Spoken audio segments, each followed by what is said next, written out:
Welcome back to the 2025 SEC Baseball Tournament Game 5 post-game press conference. We're joined by the Tennessee Volunteers, represented by head coach Tony Vitello, along with pitcher A.J. Russell, designated hitter Levi Clark. In a moment, Coach will give an opening statement, and we'll take questions just for A.J. and Levi first, and then we'll let them go. There's microphones that are passing around the room. Please wait till you're acknowledged to ask your question with the microphone. Coach, if you give us an opening statement. Yeah, as you saw there at the end, I mean, we know Coach Vaughn well for a lot of different reasons. It's a battle every time you play one of his teams. Obviously, this is cutthroat single elimination too, so it's always going to be a challenge to get the final out of the game for either team.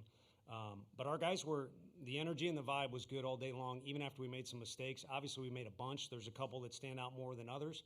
But if you're watching the game as a coach, or probably as a Vol fan too, you saw a bunch. But the way our guys reacted and handled those mistakes was better than we've done in the past.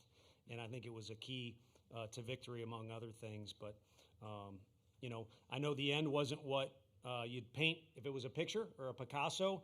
But I'm just telling you, I mean, we get enough criticism, so I'll be criticized for this one too. But I'm telling you, it was better we got to get Krenzel in that game. We've got a couple other freshmen. Stone Lawless got in there. Didn't necessarily get it done, hit the ball hard. Colby out there on defense, Jay. To be able to get some of those guys in this setting is key, because this is a big deal, as you saw with the fan base and everybody else. So good vibes by our guys. Rambling on, but the one last thing I'll say is unselfishness was a key too. A.J. Russell could have moped. He got arguably their best hitter out in a huge situation. We don't help him out, and he kind of laced up a little bit tighter and got after it. Same thing from Arvidsson. He took the ball and got one of the biggest outs of the game and had no complaint. Well, he wanted to stay out there, but hands the ball off to A.J., and same thing out of everybody else. So, all right, we'll take questions directed to the players first, starting the front row on the right. Ben McKee, 24/7 Sports. A.J., that was the mound that you last pitched on before you had Tommy John, and if I believe correctly, that was kind of the moment you realized that something needed to get fixed. What was it like coming back, pitching on the mound? What was kind of going through your head as you were trotting in from the bullpen? Yeah, it was awesome. It was really good to be out there. I think that's kind of something you think about before the game and all that, but once you get on that mound, it's time to compete, and there's no time to be thinking about stuff like that. And I was happy that I was able to settle in after that kind of first half of the inning and have a good outing after that. Staying on the right, first row. AJ, those 1, 2, 3 innings, I think 6th and 7th, how big were those just to kind of swing the game and settle things down? And what went so well for you over the course of the outing? Yeah, they were massive. We've been talking a lot just with the pitching coaches about every time the offense scores, we need to start putting up some more zeros. And to be able to do that, it felt really good and gave me some more momentum as the game kind of went on, and also gave our team more momentum. So I'm really happy that I was able to do that and execute. Second row in the middle. AJ, Matt Townley from World Baseball Network. What's it like to have a guy like Phillips that can eat innings efficiently, and just having a catcher like Peebles, working east to west, north to south, the strike zone? How do you feel like you utilize your breaking pitches more efficiently with your command and your catching core? Yeah, Marcus is a dog. I mean, I love him, and he's going to go out there and give us everything he's got every time. And I'm more than confident of him to be able to go out there and get the job done. And then with Peebs, it's been really good. Me and him have kind of been working through things, working on the changeup, working on the slider, kind of how to set up or where my focal point or where I'm looking at. Just kind of little cues to kind of help me. So, I mean, Peebs knows the game more than just about anybody here, and maybe besides the coaches, but it's great to have him back there, and it's really fun to throw to him. All right next to him in the middle. Ryan Shumpert, Rocky Top Insider. AJ, Coach Vaughn said was really complimentary your changeup against right-handed batters. How much did you throw that kind of in comparison to what you usually have this year, and how important was that to your success? Yeah, I threw that way more than I normally do. I used to never throw it, and it's kind of something that's new, and gaining more confidence the more I get out there and the more I throw it, and it was really a big deal to my success today. So. Yeah, during that rehab, man. Yeah. Threw a ton. On the left side of the room, third row. Tristan Thornhill, 90.3 Rock.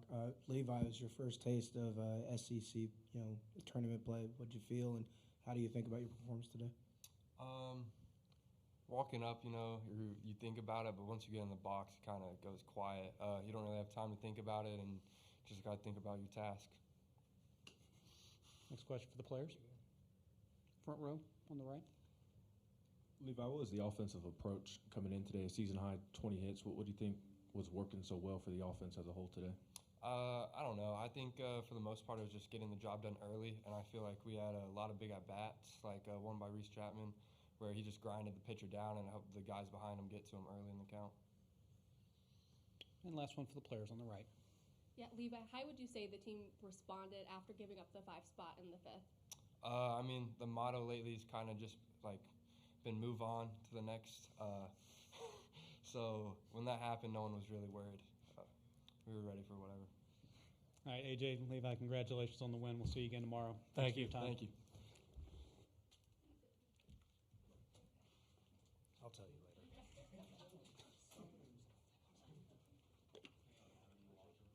All right, questions for Coach, if you please raise your hand. Wait, the door closed.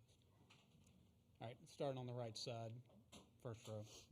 Ben McKee, 24/7 Sports. Tony, just what do you think about your team's response to after the 5th inning and Dean's error to not allow things to continue to spiral and kind of instead put the foot on the pedal even more?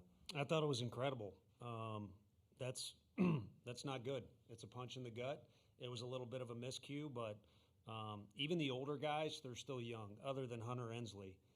So, again, you're going to make mistakes, but I think the way we've handled mistakes, there's been some overreaction from a variety of sources. And over the course of the season, especially in this league, there's so many ups and downs. So that's the one thing this league will prepare you for, why the league has done so well once the NCAA postseason starts. Here, we're kind of all still beating up on each other, is you better learn to take a punch. And I think this team has slowly gotten better as the season's gone on. We do have some older pieces. It's a little top-heavy if you're going by age, but Marcus Phillips is kind of parallel to how this team is. There's been progress in a bunch of different areas. And it is late in the year, and there is still more to make progress. But for now, we're the group we are. It's a fun group to hang around. They seem to all have each other's back, and they're crazy if they don't enjoy this environment here. It's pretty special. All right, on the left side, third row. Coach Shari talked about the 20 hits. I think 16 of them were singles, though, and it felt like a majority of those were just straight back up the middle. From the dugout, what did you see from your perspective that allowed that kind of success on offense? Yeah, I mean, the park will play big on you here sometimes. I know the wind was going to right field, and Lavalette doesn't count. He can hit into outer space at any park. But, that might be kind of what you got to do here. And we don't bunt that often, but we really executed. Manny did a great job with the bunt. It ended up helping us a bunch. Some were just two-strike, getting balls by guys. But to me, it all started at the beginning of the day. You could sense it a little bit. And I'll be honest, we've had days like that where if you mic'd up our coach's locker room, it's like, man, don't say it too loud, but this is a good deal. And it hasn't always worked out on the scoreboard. Again, it's the SEC. So all we can ask is our guys approach pregame wherever we go, Hoover High School, and then you got to hang out in the locker room and wait till the game's over. That game could have ended real early. It went long. That approach needs to be repeated. And then you just go out and have fun and you play. And, again, if you make a mistake, you just get back after it, and we'll see what the stat sheet or scoreboard says after the game. Front row on the right. Yeah, Tony, end of the 5th there with 2 outs. Levi and Cannon had back-to-back singles to tie the game. How big were those hits? And then also Dalton's at bat the inning after with that 2-strike hit the opposite way. Yeah, Dalton was just a little overeager to do things and, really literally just played pepper. That was one of those I was referring to with 2 strikes, just got it by a guy. But for Peoples to tie the game, I mean, he had as good a view as anybody. Looks like we're out of the inning. Marcus was absolutely cruising. I mean, he led us into battle like no other and did it on short rest after we kind of moved some things around. So for Peoples to get that knock in that situation might have been one of the biggest blows of the day, in our favor. So all in all, team effort. Levi did a really good job. He's talking about an at-bat where Reese didn't even get on base. I think he ended up striking out, but wore down that pitcher a little bit, and we end up scoring after that. So teamwork. In the center of the room in blue. Tony, you touched on it a little bit, but with Dean's error, just kind of where are you from a confidence standpoint with him defensively, and how do you kind of handle some of the issues he's had at this point in the year? I'm plenty good with it. Ride or die for anything, on or off the field with that guy. And obviously I owe a lot.